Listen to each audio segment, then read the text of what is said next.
Welcome to perform education. आज के इस वीडियो में हम अपने आगे के क्वेश्चंस कंटिन्यू करेंगे। अभी की जो ये सीरीज रहेगी अपनी इंटीग्रेशन की ही है और हम इसमें एग्जांपल्स कर रहे हैं अपने बाय पार्ट्स पर बेस्ड। बाय पार्ट्स हमने समझा था ये प्रोडक्ट रूल है इंटीग्रेशन का, तो इसी पर बेस्ड हम एग्जांपल्स कर रहे हैं अभी एंड देन इसके बाद फिर हम अपनी चेक योर प्रोग्रेस शुरू करेंगे। स्टार्ट करते हैं इस क्वेश्चन से। एग्जाम्पल है evaluate this function which is x dot e की पावर माइनस एक्स dx।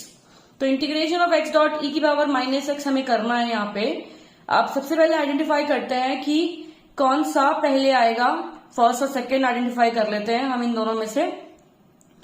और इसके बाद अगर आप देखोगे तो ये है अपना एल्जेब्रा और ये अपना एक्सपोनेंशियल फंक्शन। तो हमारा x जो रहेगा x वाली टर्म वो फर्स्ट फंक्शन रहेगा एंड सेकेंड फंक्शन ये रहेगा। फॉर्मूला में लगाते हैं बाय पार्ट के x को एज इट इज रखना है, इंटीग्रेशन होगा e की पावर माइनस एक्स का dot dx minus integration of differentiation of x integration of e की power minus x dot dx फिर bracket close dot dx। Integrate करते हैं x एज इट इज लिखा जाएगा, e की पावर माइनस एक्स है ये, तो माइनस एक्स है। वैसे e की पावर अगर x हो तो हम उसको e की power x as it is लिखते, लेकिन ये माइनस एक्स है तो माइनस एक्स आपका माइनस भी लिखा जाएगा यहाँ पे। अगर आप इस माइनस एक्स की जगह पर टी पुट करोगे सब्स्टिट्यूशन मेथड से तो फिर e की पावर t होगा ये एंड देन आप t की टर्म्स में इसको जब इंटीग्रेट करोगे ना तो कुछ इस तरीके से -1 यहाँ लिखा जाएगा। तो आपको ध्यान रखना है जब भी नेगेटिव होगा और आप उस फंक्शन के लिए इंटीग्रेट कर रहे हो जो डायरेक्ट फंक्शन है और वहां पर उस गिवन फंक्शन में जो आपका फॉर्मूला है, फॉर्मूला के अलावा जो आपको गिवन फंक्शन है इसको आप इंटीग्रेट कर रहे हो उसमें माइनस अगर अलग से दिया हुआ है, लगा हुआ है, तो आप क्या करोगे उसको डिवाइड में -1 लिख लोगे या आप सीधा सब्स्टिट्यूशन से भी करके देख सकते हो, सेम यही आएगा हमारे पास। तो इंटीग्रेट कर लिया इसको, माइनस हम यहाँ पे लिखेंगे। डिफरेंशिएशन ऑफ x क्या होता है 1 एंड देन इसको इंटीग्रेट करके भी हमने सेम एज इट इज लिख लिया है। ये माइनस माइनस क्या हो जाएगा प्लस कर लिया हमने यहाँ पर, माइनस एक्स ये हो जाएगा e की पावर माइनस एक्स। e की पावर माइनस एक्स को अब दोबारा हम इंटीग्रेट करेंगे, इंटीग्रेट करके अब जो आएगा e की पावर माइनस एक्स बाय -1 ही आएगा। तो -1 जो नीचे आया मैंने उसकी जगह पर इसको चेंज कर दिया साइन को, ये प्लस से अब माइनस का हो गया क्योंकि हमें अगेन इंटीग्रेट करके -1 नीचे मिलता है। तो -1 से अभी नेगेटिव हो गया अपना सेकेंड टर्म।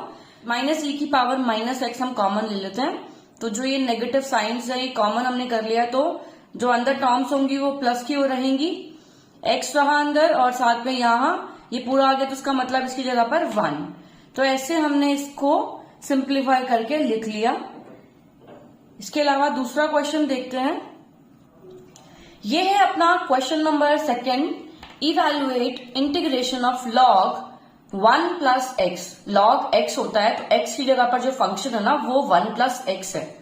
साथ ही जैसे log x होता है तो x की पावर भी होती है, कई बार हमने देखा है, तो इसकी जगह पर 1 प्लस एक्स जो x की जगह पर है, जो एक फंक्शन है अलजेब्रिक फंक्शन 1 प्लस एक्स, उसकी भी पावर है 1 plus x.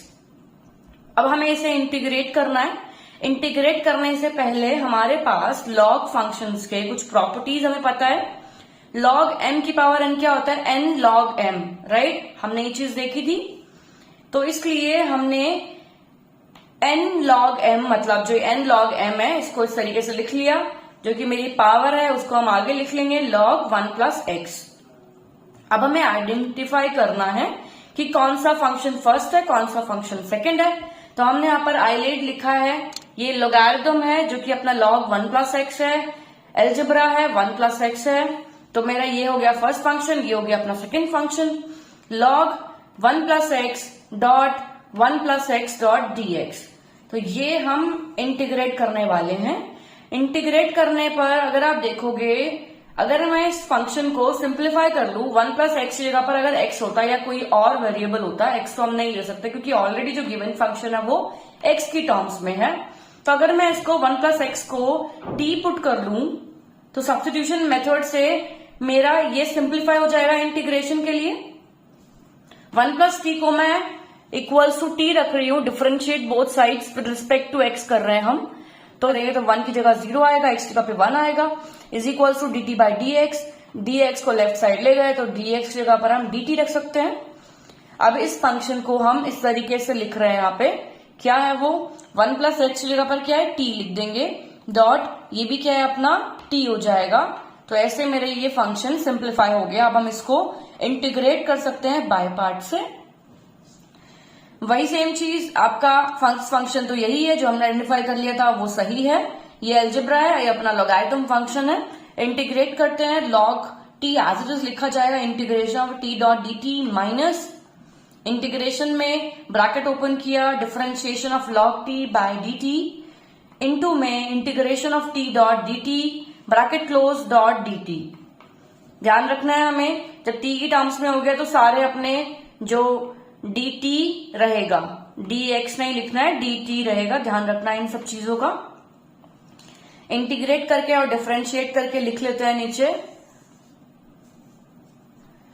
log t into में t की पावर 2/2, क्योंकि t की पावर 1 है, x की पावर n वाले फॉर्मूला में इंटीग्रेट कर रहे हैं, t की पावर 2/2 आ जाएगा, माइनस 1/t इंटू में t की power 2 divided by 2 dot dt। t से t एक कैंसिल हुआ तो मेरे पास यहाँ पर क्या बचा, t बचा, तो t/2 1/2 तो बाहर लिख लेंगे हम, सिर्फ t को इंटीग्रेट करेंगे फिर।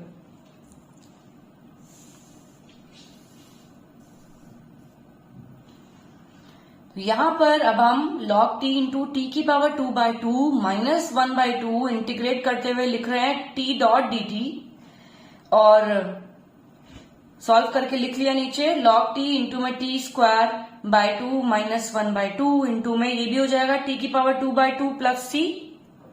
कांस्टेंट ऐड कर लेंगे अब, क्योंकि कोई भी इंटीग्रेशन के लिए नहीं बचा है। अब यहां पर हम इसको रिप्लेस कर लेंगे, हमने 1 प्लस एक्स को t माना था, तो t को हटाकर अब हम 1 प्लस एक्स लिख लेते हैं।